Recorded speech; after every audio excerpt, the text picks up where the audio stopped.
What Upanishad? Comes in Nakarmana. I'm asking what Upanishad, and you're just giving me. Or y'all are just Yes, yoga, yes. Kano. I know that. I don't know. It's a Tiryu. Mundaka Upanishad.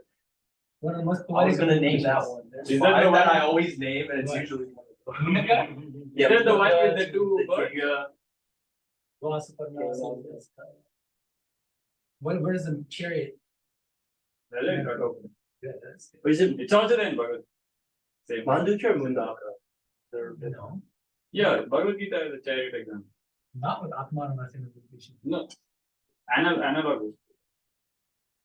Not exactly the same. You tell me the verse. I don't know. Let's check it. Chapter 13 is everything. Okay, so should we start then? Yes. We're starting with the quiz, actually. I'm going to recite a verse in Sanskrit from a great Hindu scripture.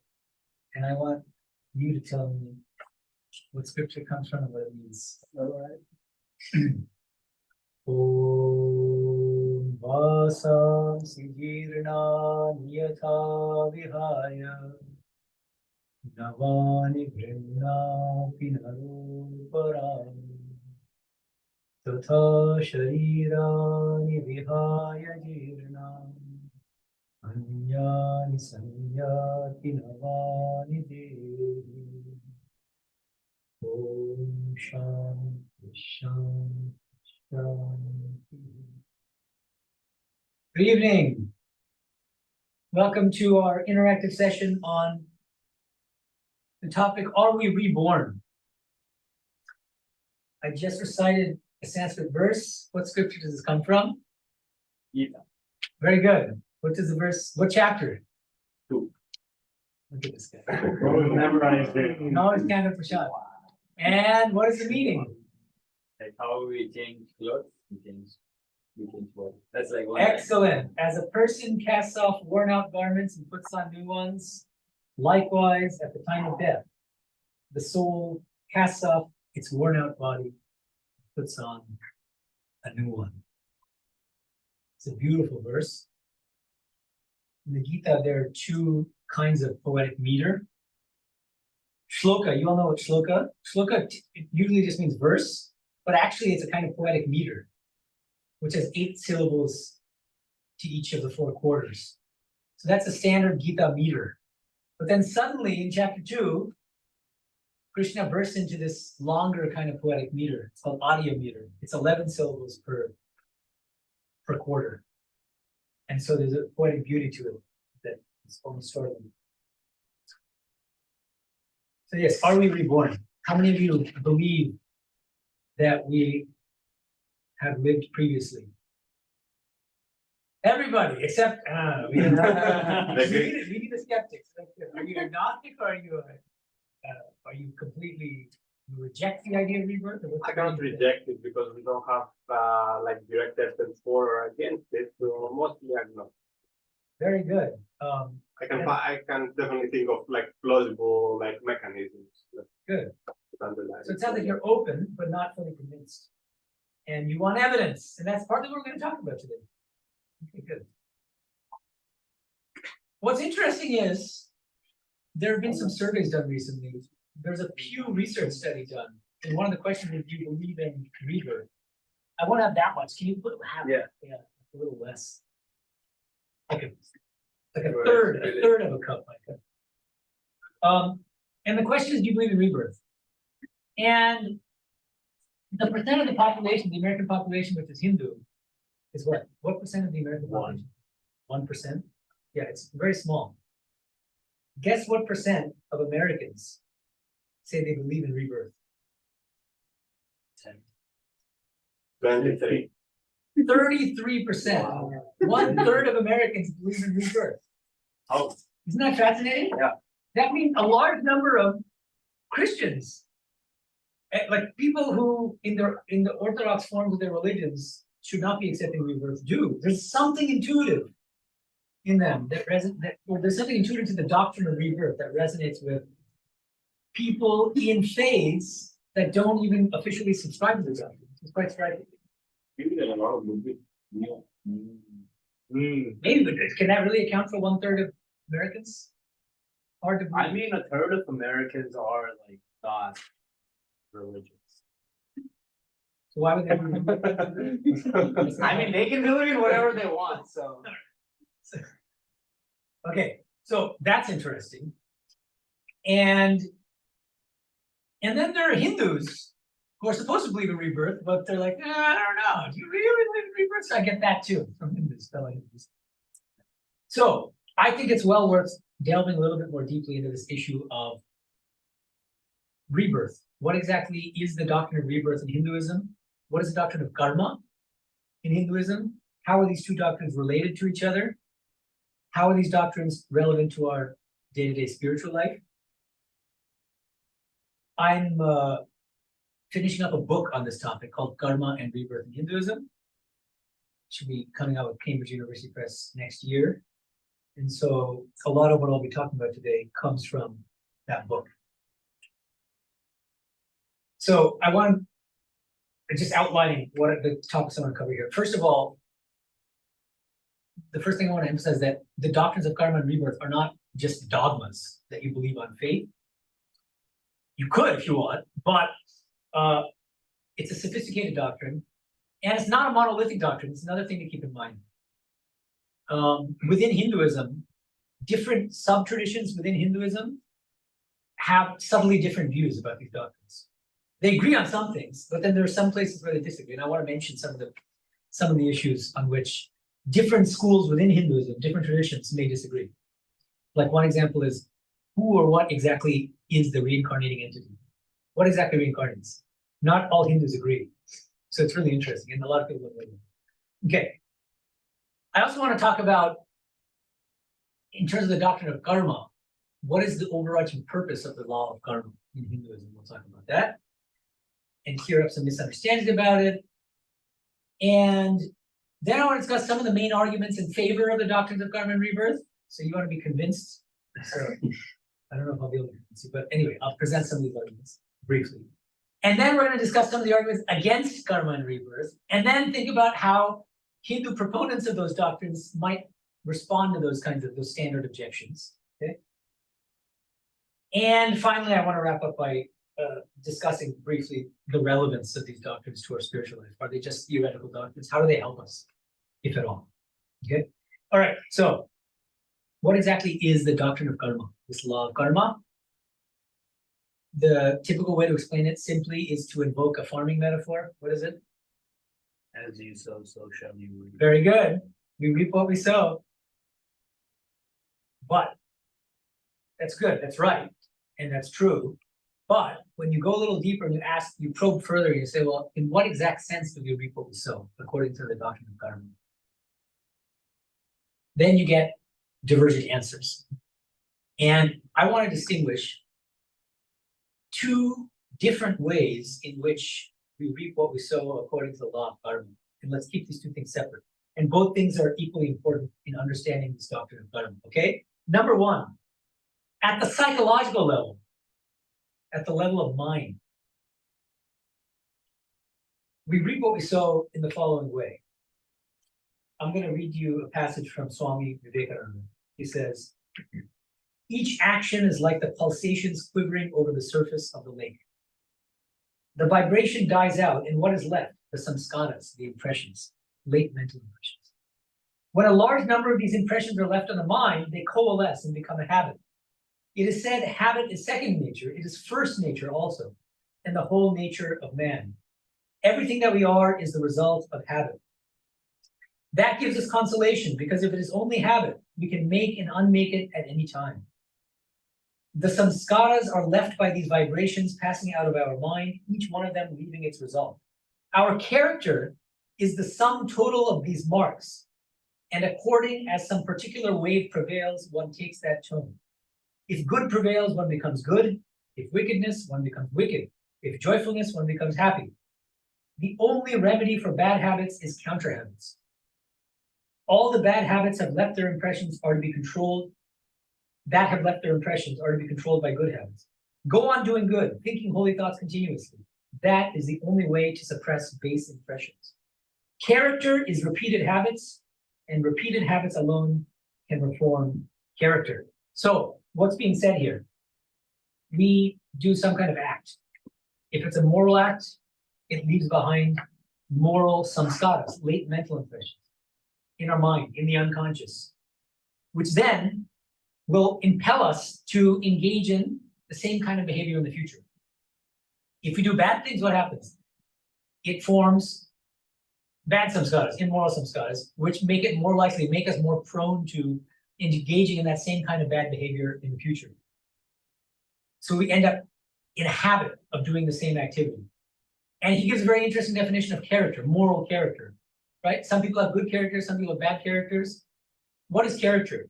It's just a bundle of habits. But that should be reassuring in a way, because the idea is, even if somebody has a very bad character, nobody's hopeless. Because you can reform your character by changing your habits. Right?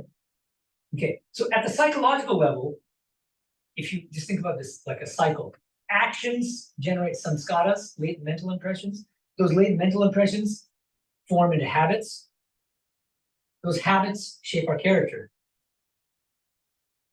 And how we behave, what we do, is based on what our character is. A person with a good character will engage in good actions, right? So there's this feedback loop going on. Okay? All right. So this is reaping what we sow at the psychological level. But now let's shift to the metaphysical level. There's a different sense in which metaphysically we reap what we sow, according to the law of karma. What is that? Does anyone know? Okay. Metaphysically, how do we reap what we sow? Do you know what I mean by metaphysically? Yes, you mean by like hockey and the level of hockey. It's subtle body. Sort of. Yeah, subtle body might be better. Because Atma is unaffected. Yeah, depending on how you understand the Atma. There's Jivatma and there's Paramatma. Supreme soul and individual itself. And then there's... He wants to get in an argument. No. Well, Michael always soars into the Advaitic plane. You know, so you gotta hold it, keep them tethered down to the earth. All right. Okay, metaphysically, how do we reap what we sow? I do a good action. Okay? In Sanskrit, the word is dharmika action. Metaphysically, what happens? So now we're not talking about what happened at the level of mind. We've already talked about that. Every good action generates punya. Punya. That's what I was looking for. What's the opposite of punya? Good. Okay. Oh, there you go. All right. None of that. Yeah, sorry, I forgot about it. I'm like a white man. No. None of that. My white man. None of that. Okay.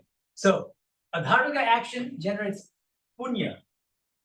Punya ultimately results in sukham, happiness, favorable circumstances later in this life or in a future birth. Okay? And exactly the opposite is also true. I do something bad. That's called an adharmika action. Adharmika action. What does that generate? Papa, as you said. Papa leads to what? Future unhappiness, dukkham, or future unfavorable circumstances, either later in this life or in a future birth. So metaphysically, that's how we reap what we sow. Psychologically, it's about this cycle of samskaras, habits, forming character, and so on and so forth. Does that make sense? That's already, a lot of people either, they think of the law of karma in terms only of the psychological dimension or of the metaphysical one. But keeping these two apart and recognizing that both of them are important is itself an insight, I would suggest. Right? Was that obvious to you, both these things? They were? Yeah. And could you have explained it? No. Okay, so there we go. Okay. I mean, I thought about all of this, Right. but I didn't like Exactly. really Systematize it. Yeah, exactly. It's helpful to recognize the distinction between these, the psychological and metaphysical dimensions of the law of karma. all this. You work on this psychology of habit and all related to the Yeah. first, Yeah, that's good. Yeah, exactly. There's a book actually called Atomic habits. atomic habit, Forming- what's power of habit, atomic habits? habit.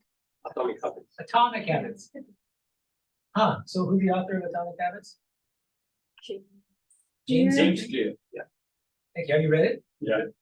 Oh, cool. Thank you. I'll try to. Maybe I'll give it. Okay. Okay, now, but there's more to it than this. Because what is the ultimate goal of life according to Hinduism? Yes, liberation, moksha. Now, from what I've said so far, how in the world do we escape the cycle of rebirth? I haven't given you the tools to do that yet, right? So even if we keep going on doing the best actions, the best that can happen is we're going to be super happy in heavens, and then we come back, temporary heavens, and then we come back here, and we'll have a nice life here, favorable, happy circumstances, but no liberation. There's just, but how do we escape from the cycle of rebirth? Gita says, do good actions, but do them in a nishkama spirit. Do them without desiring the fruits of the actions. See, so there are two different ways of engaging in good actions. One is, I'm going to engage in good actions in order to reap the benefits of it, which is what? Generating punya, virtue, which will result in my future happiness. That's a kind of refined hedonism, in a sense. A kind of more refined form of hedonism. Yeah. What about doing it for the happiness of others, but not yourself? That's good. How would that be nishkama? Because you're not doing it at the end of the day for yourself. It's a nice question. I think it's less selfish than doing it for your own happiness, but there's something even. Yeah, maybe what I'm trying to say is like you're not doing it for any one particular person. You're just saying that, oh, this will benefit humanity. Yeah, but in what sense benefit? So I like thinking just trying to make them happy is a kind of maybe a less refined way of thinking about it than Cause them less harm rather than less. yeah, or benefiting them spiritually maybe would be an even more a loftier motivation for helping others, right? Okay. Yeah. Okay. So in a sense, here's the way to liberation is killing out ego and selfishness. Even the more refined forms of hedonism, like everything. So the law of karma is it's nice in a way because it's flexible and it appeals to people at different levels of spiritual evolution and ethical evolution. So that people who are not as advanced ethically and spiritually, for them, this law of karma is a great incentive to engage in good actions, right? Because you benefit yourself by doing good to others, right? But at some point, you say, wait a minute, that's not good enough. I want to do good for good's sake, or I want to do good for God's sake. When you start moving in that dimension, what happens is you move away from even that more refined form of hedonism, and you start engaging in good actions in a nishkama spirit, without desires, without worldly attachments. And then you're moving swiftly toward the goal of liberation. Does that make sense? Okay. Now, one common conception of the law of karma and rebirth is as follows. Who here is a scientist? Some of you are scientists, right? Studying science. I mean, we're all engineers. How many of you have watched The Big Bang Theory? Like At the least some TV episodes? show or the Yeah. documentary? Oh, TV show. the documentary. It's so weird. Okay. Well, you're talking to Man. scientists. Nah. Okay. So the show. Okay. There's an Indian character on the show. Are you aware of that? What? Rajesh. Rajesh Kutrapali. He used to come to my classes. He and his wife. Oh. Okay, so yeah, Kunal Nair. His character is in a conversation. I'm quoting from a dialogue in the show. Leonard Hofstadter, one of those physicists. I deliberately tried to sabotage Stuart's date with Penny. This guy's got the hots for Penny, but he's too much of a coward to tell her that. And so he's sabotaging her date. Rajesh, of course you feel terrible. You completely screwed up your karma, dude. That's okay. I'll repeat that because to the dude, I think that got you completely screwed up your karma, dude.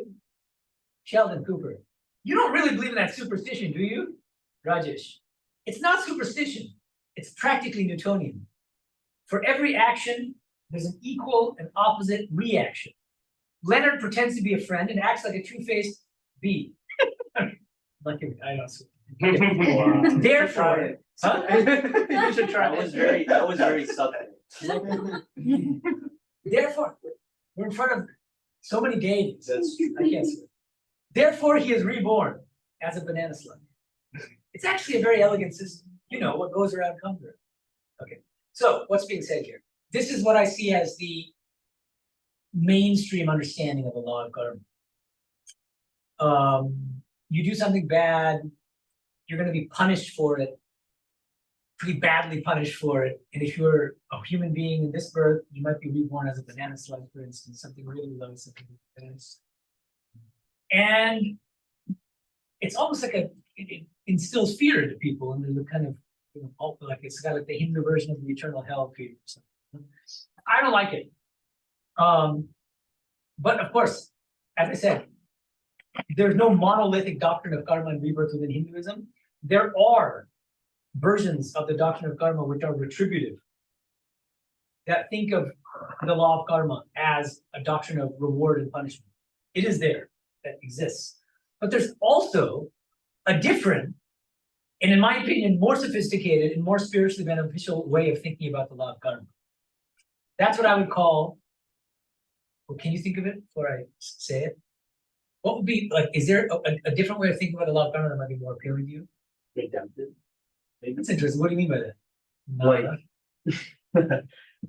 Maybe I don't know, like to me it's actually like a very merciful thing, because it's like rather than just getting one life, like obviously humans have a level of ignorance and separation from God.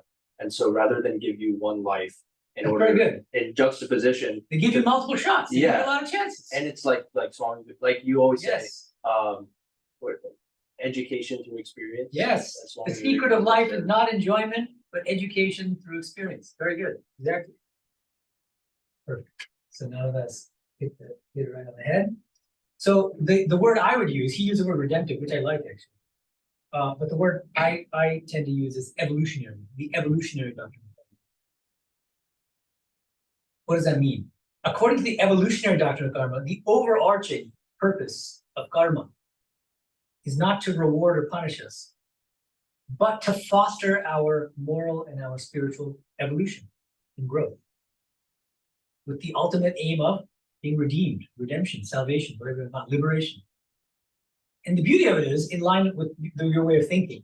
Actually, we'll get to, there's an argument called the multiple shots argument. So it stands to reason that if we're trying to reach this very, very high ideal, it seems very implausible that we're only given one shot, and it's do or die. If you make it, you're in eternal heaven. If you mess up, eternal hell. So rather, the beauty of, I'll get to you in a second. If you're given as many chances as you need to get to that highest goal, what's the ultimate consequence? Everybody will eventually get liberated. So this evolutionary doctrine of karma also seems to entail what's called universal liberation, which means everybody will eventually be liberated. Not at the same time, necessarily. In this room, we're all at different levels of spiritual evolution. One of us may take 5 lives to get liberation. Another person, 1,000 lives. Another person, maybe 1 million. There are amoeba in the room, which might take many billions of lifetimes. Yeah.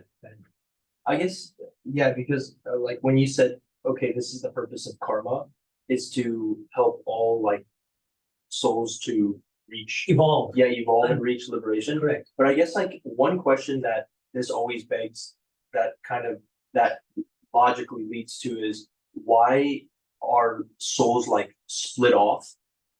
What do you mean? Like why are souls put in a body and a mind and like isolated from, like given this level of ignorance of their true nature, and then required to like Right. re-merge with, Right. But the thing is, this language of being given ignorance is not quite right from the standpoint, because ignorance is beginningless. There's no first birth. God didn't create us. Souls are uncreated. We've been in samsara, in ignorance, eternally in the past. But fortunately, there will be a point when we are liberated. Okay. So I see, but how did like the number of, and this is probably an So argument. karma is beginningless. Okay, but how does like, how is there, so if there was only an original number, right, if there was no beginning, then how is there like, Number of souls. yeah, why is there like a varying number of souls, or is there not? Like, you know, because populations increase, decrease, okay, None of that, what your horses. okay. Get there. Called the population explosion objection. Yeah. Yeah. I have a question. We've seen people who go to River Ganga, and there's a saying that you dip in Ganga, You're absolved of your yeah, sins. all Yeah. your sins are absolved, or Yes. free from all your Yes. bad karma. Yes. How superstitious do you think that is? Okay. As always, I like to appeal to Sri Ramakrishna's teachings. And what he says about this, he says, it's true that when you go to the Ganga and you bathe in the Ganga, all your sins disappear. But he says, but there's a catch. And it's very hard to translate this. In Bengali, he calls it papaki, papapaki. Paki in Hindi too, does that mean bird or no? Yeah. Yes, papapaki, papaki. The sin birds are sitting on the branches of the trees right on the banks of the Ganga. So the moment you get out of the Ganga, they pounce on you. So that's why it's so auspicious to bathe in the Ganga right before death, for instance, because then you don't have a chance to commit sin. Yeah. Or to die in Kashi, run to Kashi at the end of your life, then you get liberated. Okay. Okay, let me read to you. So some of the figures within Hinduism who defend this evolutionary understanding of karma are Sri Ramakrishna, in my opinion, his disciple Swami Vivekananda, and Sri Aurobindo, who was strongly influenced by both of them as well. Sri Ramakrishna, when somebody asked him, why, it's kind of similar to your question, why did God endow us with evil qualities, immoral qualities, lust, anger, greed, selfishness, egoism, this and that? Why? You know what Sri Ramakrishna says? In a very succinct and powerful sentence. In order to create saints. Mohat lok toye purva. He says, one becomes a saint by conquering the senses. And in order to conquer your senses, you have to be confronted with challenges, temptations, difficulties, obstacles, right?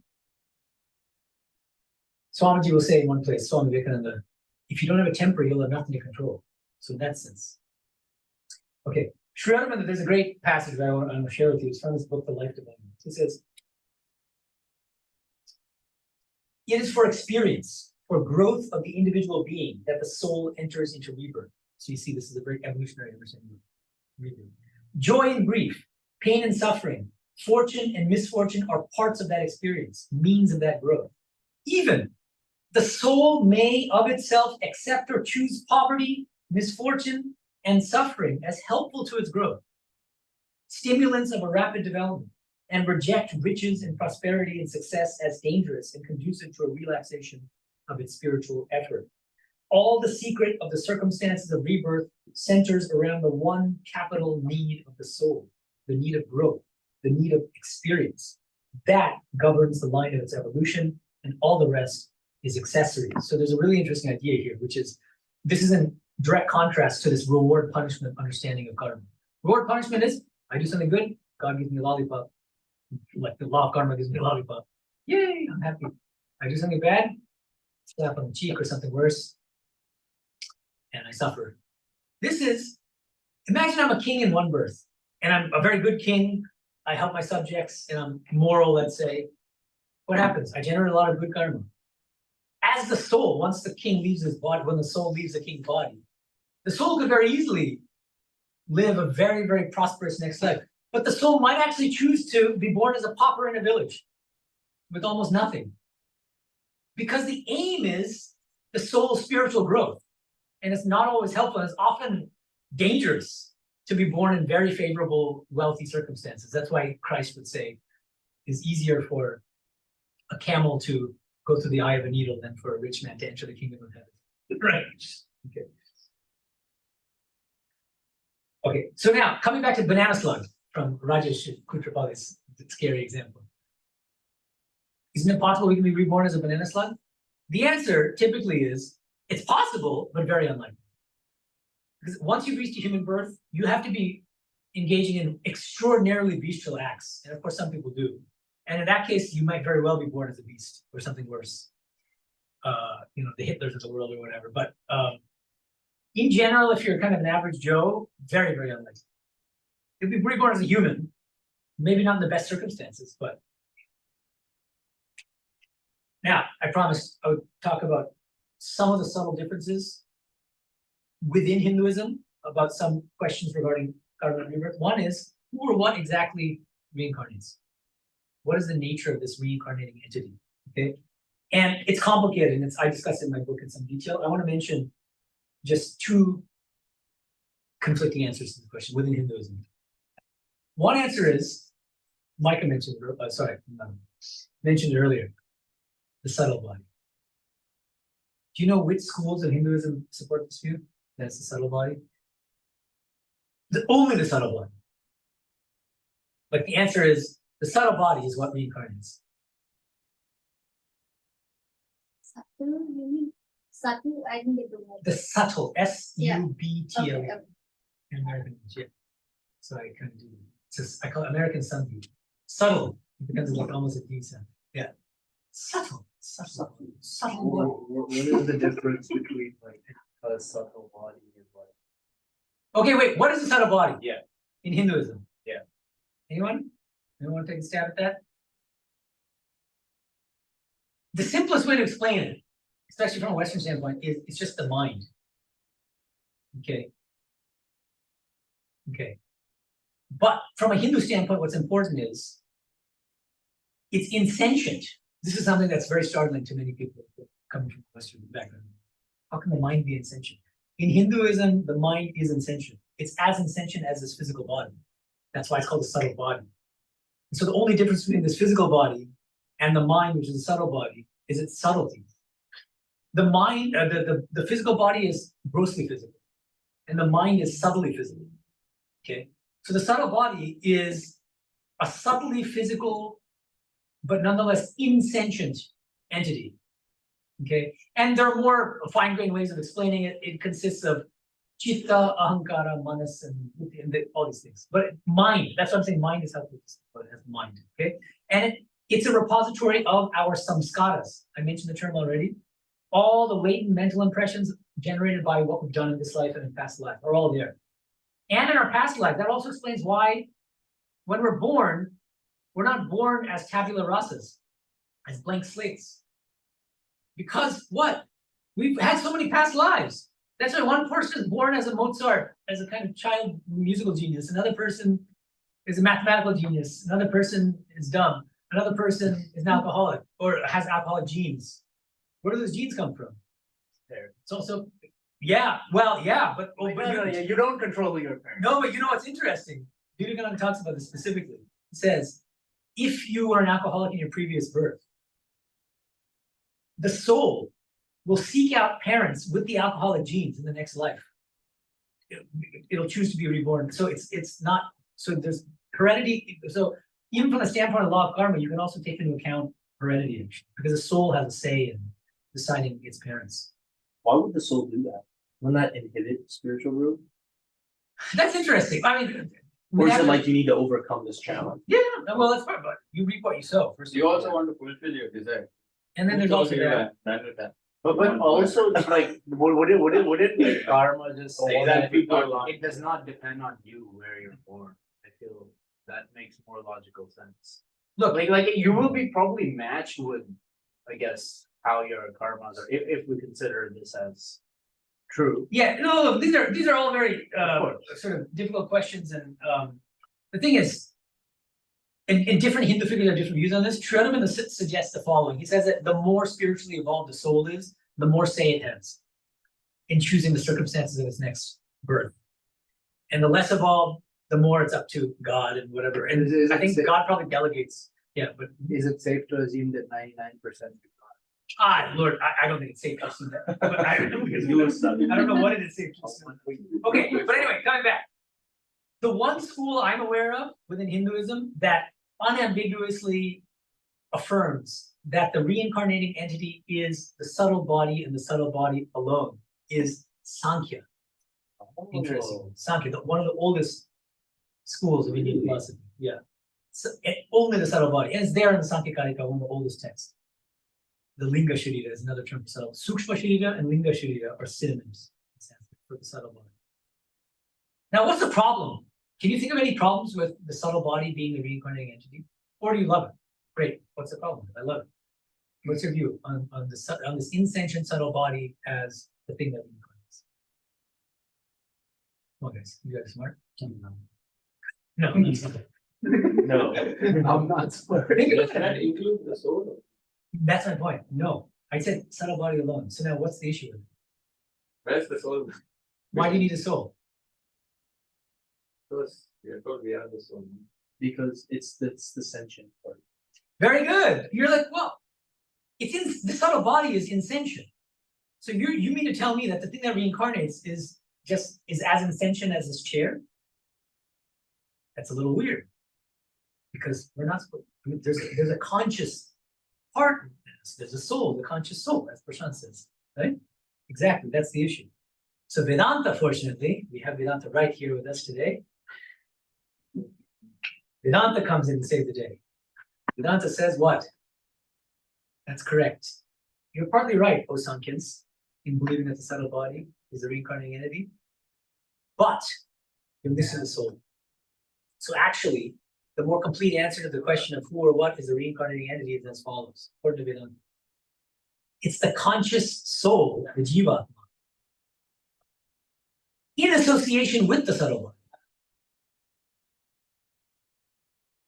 Let me say that again. The conscious soul in association with the insentient subtle body. That's the Vedantic answer to the question, who or what is the reincarnating entity? So you get the conscious soul, but it's attached to or associated with this insentient subtle body, which is a repository of latent mental impressions, samskaras. Okay. And Gita says it very clearly in chapter 15, verse 8. Shariram yadavapnoti yachapyutkramapishvaraha grihi paitani sanyati vayurgandhani vashyat, using a very beautiful metaphor. The jiva, here referred to as Ishvara, in a very interesting, and Sri Aurobindo gives a very interesting explanation of why the individual soul is referred to as Ishvara. That's a separate issue. The individual soul, when leaving the physical body, right at the time of death, takes along with it the subtle body,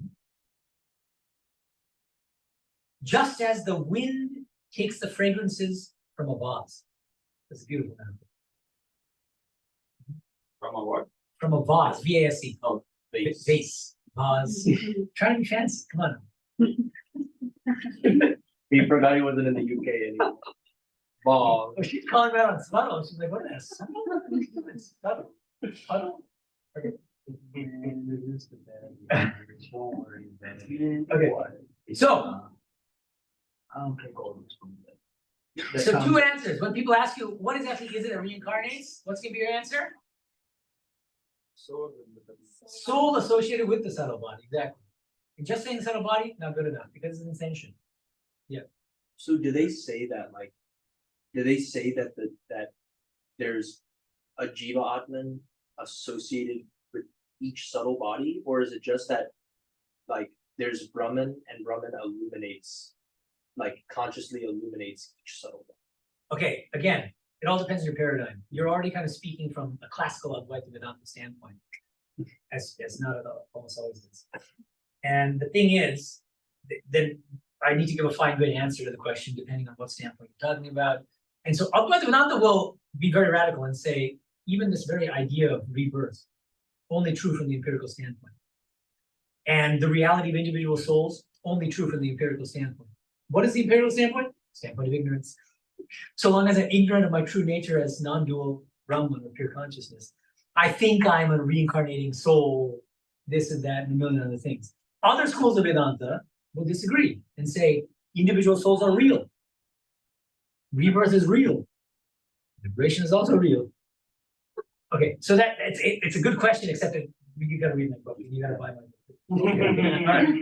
All right. Okay, now I already mentioned this briefly, but I'm going to say it again, and then we're going to move on to these arguments because you brought up the population explosion. So I want to cover some of this. Okay, but I want to say it one more time because it's important. logically speaking, I think that this evolutionary doctrine of karma and rebirth almost entails universal liberation for the reason that Nanda gave earlier, which is that if you don't make it this birth, what happens? It's like a savings account. Whatever good karma you do, that'll carry over into your next life. You don't start from scratch again. You don't have to reinvent the wheel. You start where you left off in your previous life, which means what? Eventually you'll reach the finish line. It may take one person 1,000 lives, another person 1,000,000 lives, but even that person for whom it takes 1,000,000 lives, he'll get the chance. That person will, you'll get that as many lives as it takes for you to reach the final goal. So it's universal liberation seems to be entailed by this doctrine of evolutionary karma and rebirth. Thank the Lord that we don't believe in eternal hell, although there are some factions of Hinduism which do. Which one? Madhva, Madhva's Vedanta is one of them. I'm not. Maybe there are others, but I'm not aware. Okay, now what are some of the main arguments for and against karma and rebirth? And unfortunately, I have to be a little swift here, partly because we start class 10 minutes late, and we don't have too much time. Okay. Ouch. That's none of the smarting. Okay. Okay. Number one. One argument that's become popular recently. It's not that it's like a new argument, but it's become more popular and discussed. Yes. Why don't we go 10 minutes later? We started 10. I think we can. But we have to ask Nada not to rush me until the end and say, hey, it's time for audit thing. Oh my gosh, you are wonderful. Okay. All right, first argument. We can call this the argument from verified reports of past life memories. Verified reports. Notice the word verified here because just reports of past life memories, like everybody and their mother can say past life memories, but verified, okay? Who's the biggest researcher doing this work now? Who's living? Anyone know? Jim Tucker, Tucker, University of Virginia. And his mentor was Ian Stevenson. He was a real pioneer in this research. Of course, there have been cases for centuries and millennia, going back to the Greek times and in India and all that. But this scientific study, and it's in one of Plato's dialogues, by the way. There's a guy who claims to have lived in the past, in Io or something. Okay, so I want to give you one example that Jim Tucker talks about. There's a book called Before, which is actually a compilation of 2 of his books, Children's Memories of Past Lives. It's very interesting. Here's one interesting case. American kid, 2 years old, James Leininger, middle of the night, supposed to be sleeping, wakes up with terrible nightmare, doesn't wake up. In his sleep, he's shouting things like, Mayday, Mayday, plane on fire, plane on fire. And his parents are like, what the heck is going on? But they just kind of, they thought it was a fluke. They go to the crib and they make sure he's okay, go back. But these are recurring nightmares. Oh, so he was a baby? 2 years old, 2 years old. Plane on fire. And like a few of the, so finally they asked this kid when he's awake, they're like, what are you talking about? He goes, oh, I was a pilot in my past life. My name was James. Of course, his name was James in this life, but he said my name was James in his past life too. And he said he fought in World War II in Japan. And he mentioned all these details. Like his aircraft carrier was called Natoma. He used the word Natoma, Natoma. He said he had a friend named Jack Larson on the same aircraft carrier. And all these details. His dad does research on this, finds out through history books that there was a pilot named James Houston who fought in the Battle of Iwo Jima during World War II in Japan, whose plane took off from the aircraft carrier called USS Natoma Bay, and who had a friend named Jack Larson on the same aircraft carrier. That's what I mean by verified. That doesn't mean it's foolproof and that you can't question it. But as I said, this at least is, I think, moving in the direction of giving the kind of evidence. Yeah, it would be very interesting to like figure out like a rigorous framework to like be able to actually like test it, and not only test it, but somebody can give me like the paper that they have describing the method, and I can go replicate it in the lab, for example. Yeah, but how would you replicate this kind of thing, though? Yeah, that's the interesting question. But the method, Yeah. the method at least might be able to be replicated. So that's what James Tucker is trying to do, Jim Tucker, and that's what Ian Stevenson is trying to do, is like make these investigations rigorous and develop a methodology that can be replicable. Mhm. Yeah, that's very good. Okay, now I wanted to mention now two more arguments in favor of karma and rebirth, both of which are a little bit different because they both presuppose the existence of God.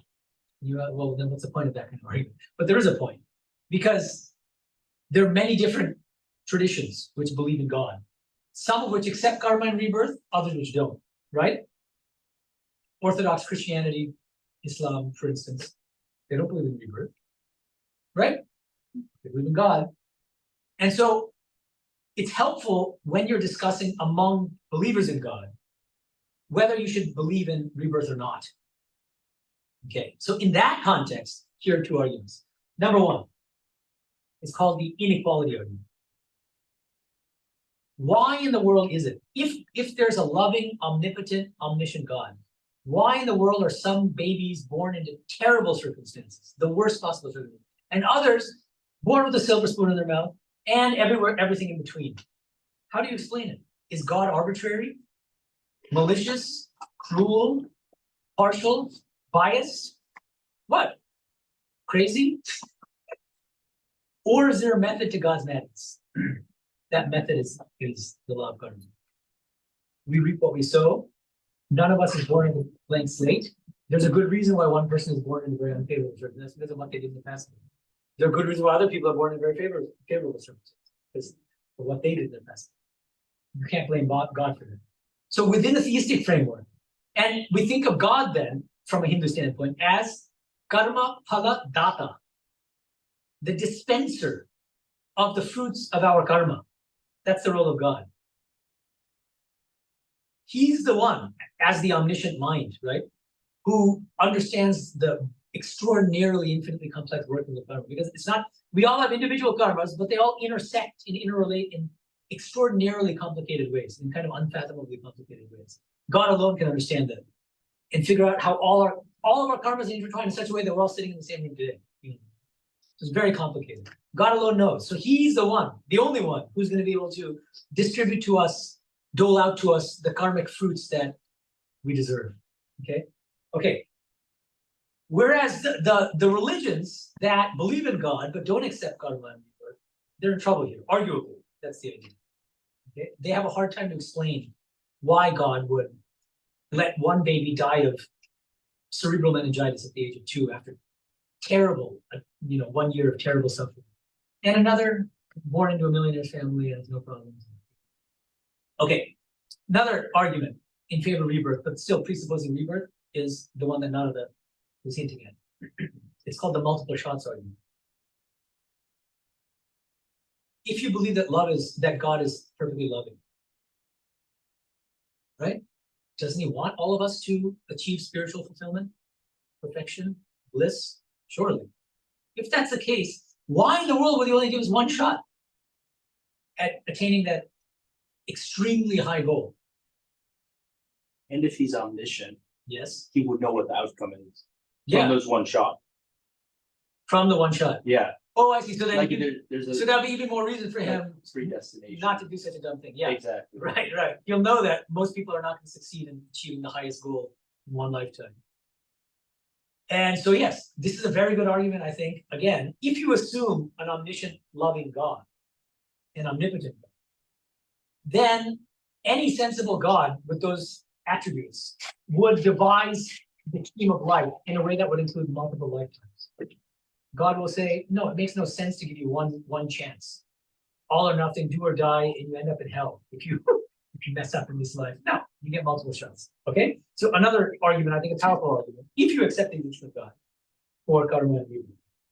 Now we get to some intuitive arguments against karma and rebirth, one of which Narada mentioned. But before I get to that, there's an even more intuitive argument, I would say, against karma and rebirth. What's that argument? Anyone want to take a stab at? I think the most intuitive argument against karma. Yes. Are you talking about the world population? That's what Narada already brought up. Oh, I see. It is a very intuitive objection, but there's one that I think is even more screamingly obvious. natural disasters, maybe. No, people do things, but they don't suffer. Bad people. Okay, these are all more sophisticated arguments. I'm not criticizing, but yeah, like think dumber. Okay, so the very to me screamingly obvious objection is, but I don't remember my past life. I don't have any memories of my past life. Most of us in this room sitting here today don't have memories of our past lives. So then why should we believe it? Right? It's a very intuitive argument. If I lived in the past, I have memories of the past life. Duh. Now, one argument could be, well, people like James Leininger do have memories of their past lives. But those are few and far between. And then you have to assess the evidence and you can be skeptical and there's a lot of, right? Well, why don't I have memories of my past? Right? Or maybe it's just, maybe not everybody has lived in the past. Maybe only James and a few others. Maybe the people who don't have memories of past lives did. This is their first birth. Right? Okay. So now, how would Hindu proponents of rebirth respond to this line of argument? I would suggest that there are three different lines of argument of response to this objection, this lack of memory objection. Number one, just because we don't have a memory of our past life doesn't mean that we didn't live in the past. And a standard analogy they use is, well, not even an analogy, but argument is, do any of you remember anything from what happened when you were 6 months old? I'd be interested if anybody raised their hand. But sort of 6 months old. Some memories. Wow, interesting. Okay, actually, one person also in Hollywood in our center said, "Yeah, I remember." Okay, maybe I should say 6 weeks, and then maybe that'll make it harder for you to say yes to it. Yeah. Okay, but the point is, therefore, does it make sense? Let's just postulate now. None of us have memories of what we were doing when we were 6 months old, 6 weeks old. Does that mean that we didn't exist when we were 6 weeks old? No. We still exist. We still have memories, right? We don't have memories of what we did or thought at that time.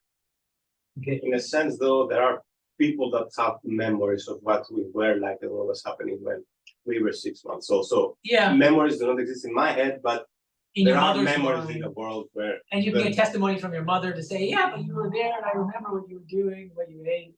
Yeah, that's true. Yeah, good. Right. So that is a complicating factor. But it's just it's a smaller stretch of time. Right? So over a much longer stretch of time, it would become more difficult.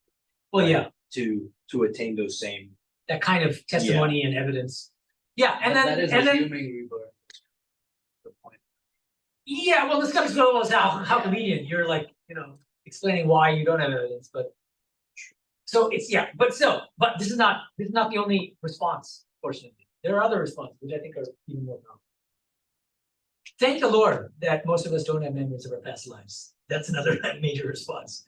Thank the Lord. And God in his wisdom, or her wisdom, however you want to think of God, has deliberately withheld from us memories of our past lives. Because, as Jesus said, sufficient unto the day is the evil thereof. We've already done enough stupid things in this life. And if we had to be saddled with the memories of all the idiotic and terrible things we did in our past lives, I think most of us would be emotional and mental wrecks. We'd be racked with guilt. God. So there's a good reason. That's the whole thing of trauma, right? I mean, it's the logic of trauma. So I think that's a pretty powerful response, actually. Another thing is we Yes. have limited capacity in any case in the brain. Like there are just so many memories you can form. Right. So you cannot have infinite memories. So. Okay, that's interesting. Actually, that leads me into the third line of response to this objection, the lack of memory objection, which is as follows. Even if most of us don't have conscious memories of our past lives, we all have, from a Hindu standpoint, latent memories of our past lives, stored up in the unconscious, in the form of samskaras. Because everything we've done in all our past lives are stored in our unconscious in the form of samskaras. And the Yoga Sutras, Patanjali Yoga Sutras, one of the great Hindu scriptures, tells us that if we meditate and concentrate on those past life samskaras in a particular way, following a certain yogic method, what happens? We can gain knowledge of our past lives. We can activate those samskaras and gain memory of our past lives. Don't be skeptical, but then the yogis will say, practice our method first, which is not very easy. Yama, niyama, there's a whole Ashtanga yoga, 8-lived yoga. It's not as simple as pouring this chemical in that test tube. Okay. And Vivekananda and other saints, they they make claims like the following. Swami Medhananda says, each one of us will get back our memory of past lives in that life in which he will become free, which is interesting. So this is a common view. I don't want to say that it's held by all Hindus, but it's a common view within Hinduism. Everybody will gain memory of all their past lives, or at least some of their past lives, in their final birth. Buddha famously, right before he attained nirvana, or maybe just after nirvana, I don't remember what the sequence is, had knowledge of all of his past lives. Okay, so that's another thing. So even if we don't have memories of our past lives now, it would still be fine. The doctrine of rebirth will not be threatened so long as we eventually regain our memory of past lives. Right? They're suppressed for a reason. Eventually they'll come out when we're able to handle it, when we're mature enough from a spiritual standpoint to handle that knowledge. Okay. Second big objection. There are many objections, and I'm not going to go through all of them. It's what I would call the blame the victim objection. Whitley Kaufman is an example of a scholar. I think he's at UMass, University of Massachusetts. He says, I'm just directly quoting from a scholarly article he wrote. It's a whole article attacking the doctrine of karma, so it's a good source of arguments against karma. He goes, the karma doctrine entails that there is no such thing as innocent suffering, that everyone gets just what he deserves. But then there can be no moral obligation to help others in distress, to protect, to rescue, perform acts of charity, or even to feel compassion for a sufferer. Karma elevates the blame the victim idea into a systematic principle. Ouch. Okay. How do you defend karma against this seemingly powerful objection? The ones that are the beneficiaries of charities probably have some good karma and don't have to suffer as much as compared to people who are not the beneficiaries of charity, good works, and altruism. Yeah, I think you're on the right track. That's one of the, I think, helpful responses, which is, imagine there's a poor suffering soul, and you're witnessing that suffering. What does that mean? That means you're in their vicinity, and you're in a position to help that person. It's because of that sufferer's good karma that you're in a position to help that person. You see what I mean? Yeah. And then secondly, we can add, you will accrue good karma by aiding that person and helping to alleviate that sufferer's suffering. And thirdly, if you are in a position to help that person, the poor person who's suffering, and you don't, you are going to accrue bad karma. So it actually behooves you from a karmic standpoint to help people in need. Yeah, for both the argument that the reason that you mentioned and also the one that I added to, yeah. And I think Buddhism, especially Mahayana Buddhism, would add that like bodhisattvas would do that because they don't see any distinction between the individual and the whole. So there's no individual suffering. There's only collective suffering. You see what I'm saying? Like Yeah. I'm not, when I'm aiding you, I'm not just doing it because, you're separate, but when I'm trying to alleviate my own suffering and like your suffering is my suffering. Yeah. It's because Buddhism, one of the fundamental doctrines is anatta, which means no self. So they don't believe in individual souls, each with their own lines of karma. In a certain sense, they do, which makes things complicated. They believe in rebirth. And then there's this question of, well, what exactly is reborn? And then it's very complicated to actually put this out. I'm not saying that they can't answer the question, but it gets very, very philosophically complicated.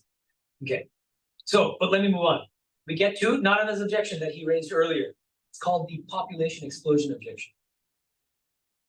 Here's the argument. Is this about that? On Or? the previous. Okay, go ahead. that you finished.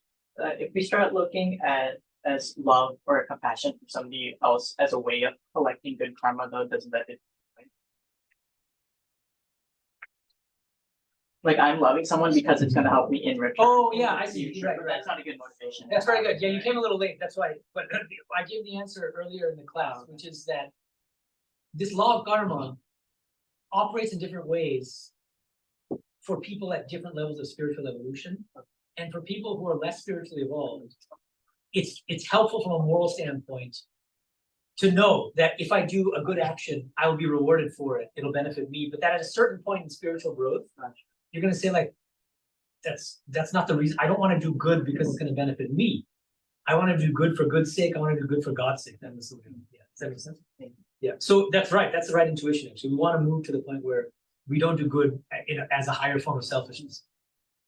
Okay, so here's the population explosion objection. The population has been growing at an almost exponential rate for decades, if not centuries now, right? Roughly, what is it now? 8-point-something billion people. And just 50 years ago, it was like far less. Where in the world are all the souls coming from? Right? If there's a fixed number of souls, then where are these souls coming from? What's the standard Hindu response to this? Any thoughts? That not all souls are within humans, like other entities. Very good. That's an important, that's one crucial part of the two-part response. Yes, that souls inhabit not only human bodies, but also non-human animal bodies, dogs, cats, that, and even most schools of Hinduism believe, and plants.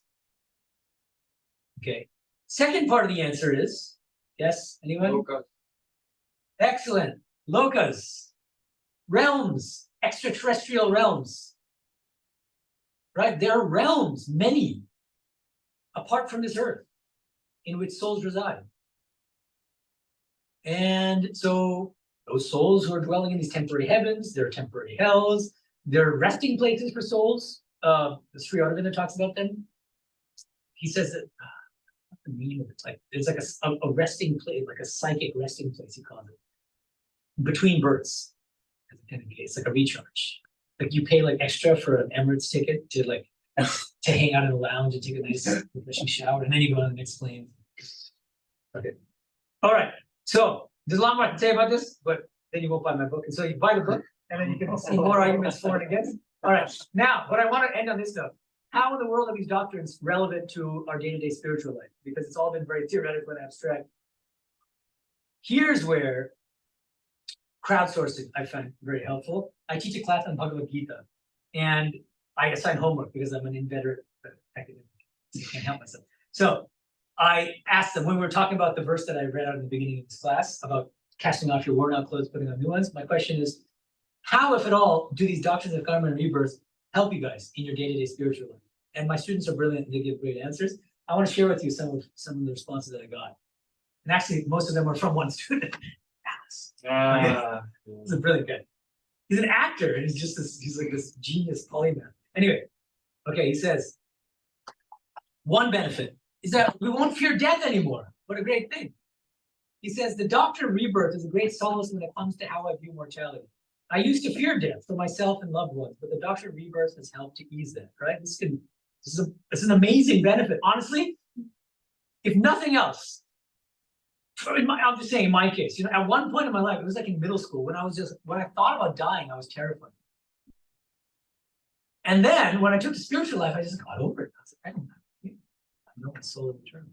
You know what I mean? That itself is just such a relief. You won't be like Walt Disney. What did Walt Disney do? Anyone know? Knows himself. Yeah. He kept his body cryogenically frozen in the hopes that it will be resurrected in the future. Don't like most cryogenic bodies, just like Okay, let's not go into it. Okay. No, like, I think he's loopy from lack of sleep. but he must be still frozen, right? I don't know. We'll discuss in the This is not meant to. I post-game discussion. Yes. Okay. Okay. Now, other benefits. If we believe in karma and rebirth, we won't be as attached to this empirical personality, this body, even the mind with its tendencies. You know, you can take a step back from yourself, not take yourself so seriously. Take a chill pill and say, you know what? I am this deeper spiritual entity, and this identity I have in this life is just a temporary persona that I'm adopting. Okay. Another benefit, I think this is a very important spiritual benefit, is because it revolutionizes the way you think about yourself and others. Instead of looking at yourself as a body or even as a mind, you think of yourself as a soul, using the body and mind as its instruments. And you look upon other people, not as bodies and as minds, but as souls. Souls interacting with souls, souls communing with other souls. It's a wonderful way of thinking about people and life, right, in this world. Another answer that might student gives. The idea of karma helps me to not lash out at God when things are not going well, because I understand that there may be a karmic element, which ultimately leads to more equanimity and surrender, right? So instead of blaming God for why are you putting me in these circumstances, you say, oh, okay, I must have done something bad. Right? You take responsibility for yourself. Another thing that he suggests, which I hadn't even thought about, but he says, karma and rebirth also help to provide a framework for my understanding of myself. I used to feel odd that I seem to be more spiritually minded than many of my peers, and that I'm so attracted to spiritual philosophy. The idea that these interests may be a result of spiritual interest in past lives helps me to embrace these aspects of myself and understand them as a natural continuation, not a single life obsession. It's a really interesting way of thinking about it. It's like all these things that you're born with, even from a young age. You're like, why do I feel so strongly about this or that? It's because you're on this multiple lives journey, right? And then you get a better sense of what your goals are, your vocation, your calling. Another thing is the thing that I mentioned a couple times already, but again, it's really worth emphasizing. The doctrine, at least the evolutionary doctrine of karma and rebirth, entails universal liberation, which is incredibly empowering, incredibly hopeful. Because spiritual life is not easy. Which Upanishad? Very good, Katha Upanishad. Spiritual life is like walking on the edge of a razor blade. It's that difficult, sometimes even dangerous. So it's nice to know that no matter how tough it is, no matter how many challenges we face, no matter how many setbacks we encounter, no matter how far we regress, each one of us, without exception, will eventually make it. Okay. Ellis, this wonderful student of mine, he has a kid, and he talks about how believing in karma and rebirth also completely changed the way that he raises his kids. He says, I think karma and rebirth have changed my views about raising children. The idea that I'm nurturing a soul that has been here many times and is on its own specific journey helps me to view parenting with more of a stewardship and guidance lens and not a possessive mentality. I see no need to create a carbon copy, shape a child completely to my own ideals, or save them from eternal damnation. I understand that a soul may have chosen me to help them along in this part of their journey. It's a subtle but powerful shift. I'm lucky I have good students. Let's end. Om Shanti Shanti Shanti Hari Om Tat Sat. All right. Thanks, guys. That was fun, right? Did you change your perspective? Yeah. Already asking the hard question. You're like, no, not right now. Too many believers.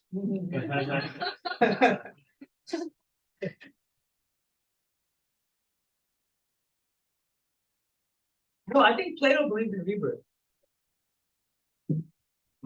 Could be. Yeah. We had ancient philosophers had like a very great diversity of Views. thinking and Yeah. No, but there's a dialogue where there's a guy who claims to have lived before. It's quite interesting.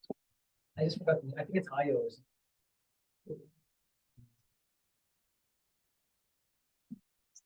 Today the tea wasn't great. No,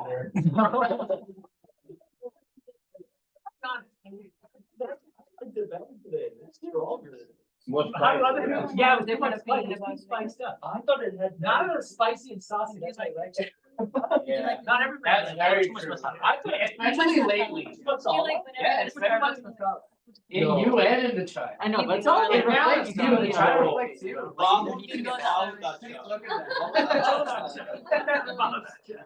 I have peak myself. twice a year. I need On to. occasion. Well, I'm gonna put this here.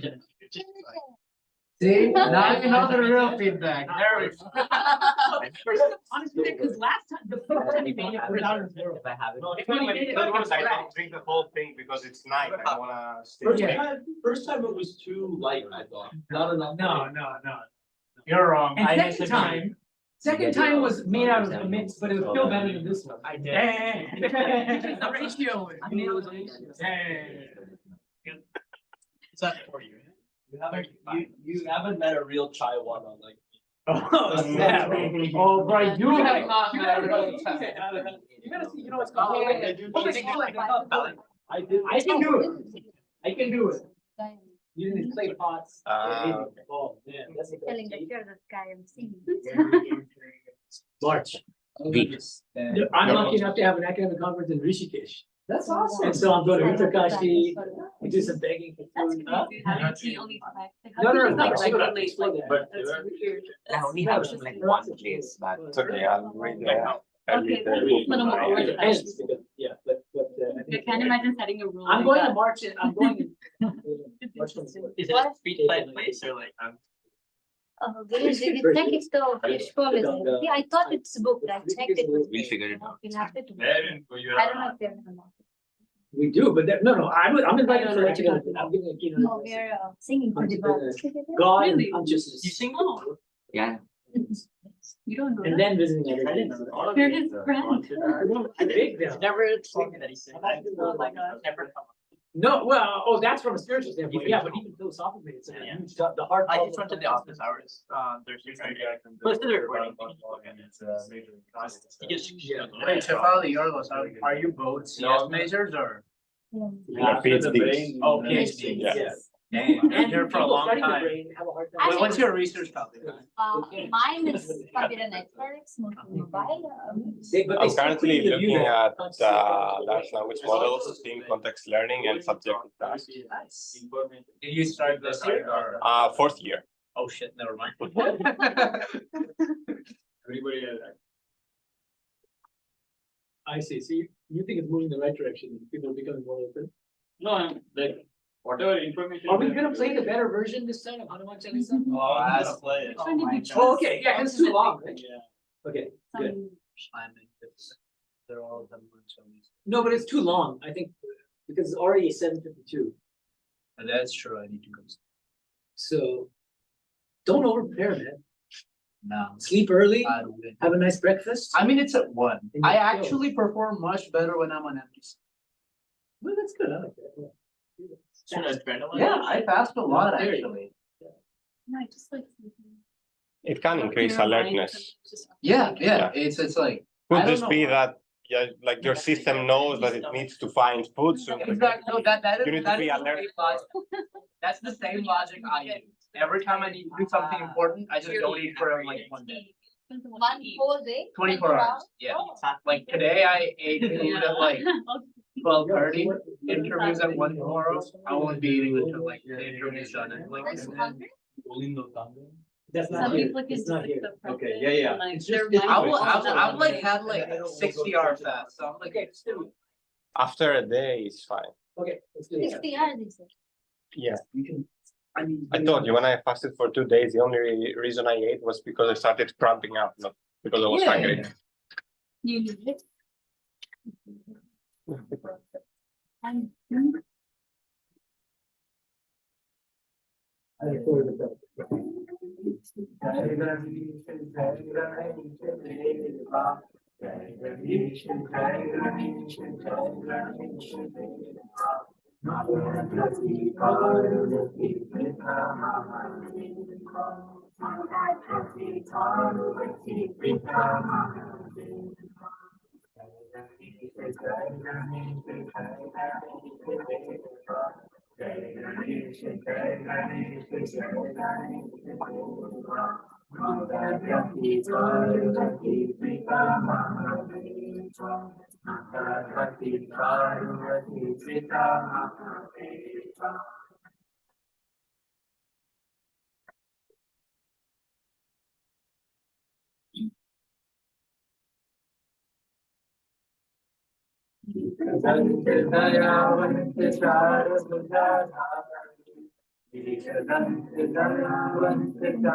You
done? Yeah. Yeah, go ahead. Good. Yeah.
It's like halfway through. Not gonna take this time. Like 2 minutes.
That's what scared me. Probably. One paper is more than enough for you.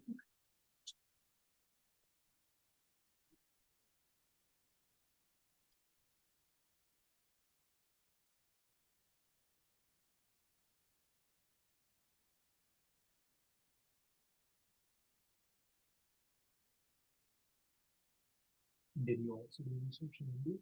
Yeah, I did my master's. I finished my master's. You actually thought. Not really, not really.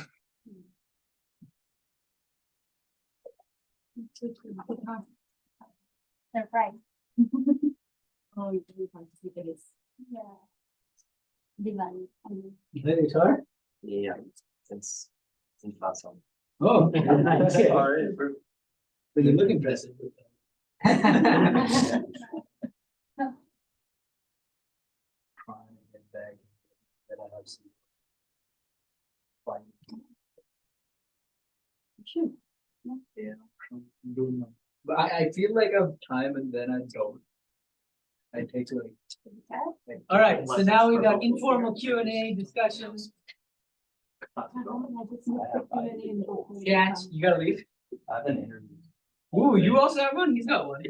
What's yours? That's SpaceX. Oh, It's like, yes, it's like from 11:30 AM to 5. I have. Whoa. Did you do that video today on hockey? Oh, yeah. That was I tried. That was pretty cool, but I feel like we should have done that a long time ago. amazing. Yeah. Is it great now? So what, they've No, it's finally like figured the out fourth how. You've already been rocket through was it? Yeah, it's the inside, last one. when it's, they're not gonna throw Right. it off to an ocean, so it came back and then it's connected back to space. Karmani vadikaraste ma pleshu darsana. What is that? You know convinced? You don't. Dhanyavad. Chapter 2 Bhagavad Gita. You have the right to the work, but not to the fruits thereof. So do your best and leave the rest. Yes. All right. We will. Keep me updated. I will. All the best. I gotta make good money so I can make a donation. You guys need some new- No, make money, give it all away, and then join us as a month. Okay. Maybe in the next. No, this life.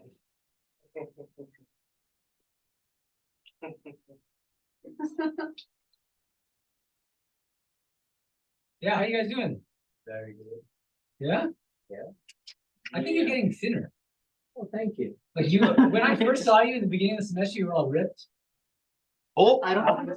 I thought it was gonna be a compliment, but no, I take that as a compliment because I'm stronger. If Oh, anything. But you're leaner. Yeah, which is what I'm aiming for. There you go. No, You're svelte. thank you.